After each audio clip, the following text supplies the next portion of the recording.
talk about Mo Salah, just a quick word on Adam Lallana, and it's good to see him back in playing again. We certainly hope his injury problems are behind him. His first start then since New Year's Day in the Premier League. How do you feel he fared today? I thought he done very well.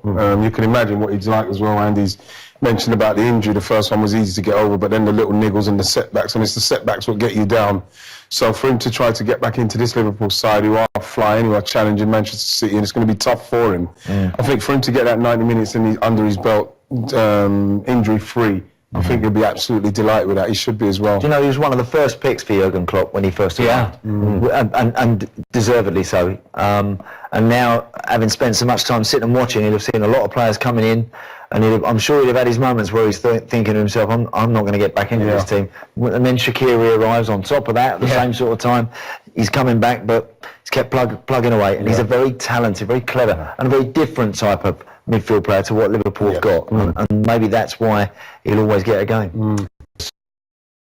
One and only goal, proved enough to see off Huddersfield. Good instinctive finish, wasn't it? But the build-up play was something that was impressive more than anything.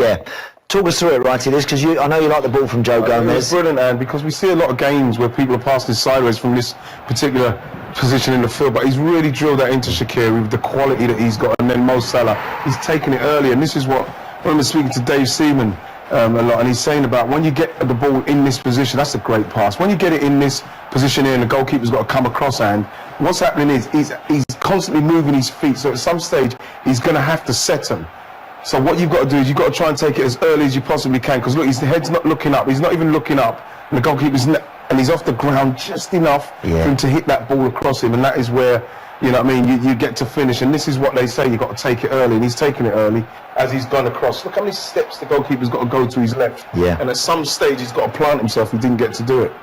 Excellent finish that. Really, really good finish. Actually, from that point onwards, he became a bit sloppy today. It was almost too easy at times, you felt, and they needed that second goal. You could see the Jurgen Klopp's reaction on the sideline. Every wasted last final pass that went astray, he was thinking, you know, we showed that graphic at the start of the game, the points they've dropped against teams in the bottom three, and the manager's probably sitting there thinking, what is going on here? We should be 2 or 3 up and out of sight. But we've spoken about this quite a lot already this season. I mean, I don't know if it's because of Mohamed Salah's high standards that he set last season, but he has had a few chances already and has looked a little bit ring rusty. I mean, this was a chance as well. Well, this is a great chance. To be honest, it's a difficult touch to take it down here, but I'm thinking from here, you just want to get a good contact and hit the target. And I think that, again, he's almost rushing it. He's catching it when it's on the way up. I think that just give yourself a little bit more time so you can make the goalkeeper work. That's all you want. He's done well there. Now you see the rush in there. That's what I'm feeling like he's doing at the moment. He seems to be rushing. In the first finish, he didn't, but that one he seemed to be rushing. You could see it there. He's a little bit disappointed with it. And like you said, because he's actually had lots of opportunities. It's different if he's not getting any. It's different if he's not getting any. Then sometimes you snatch at things. You've heard that people use that sort of phrase. Strikers, sometimes they snatch and grab at things. He's been getting chances, but again, if he waits, if he lets that settle a little fraction more, he can fly that home. Huddersfield did have a chance. Talking of snatching at chances. Correct. Talking of snatching, absolutely, Manish. You know, and this is why Jurgen Klopp was getting frustrated, because this can happen.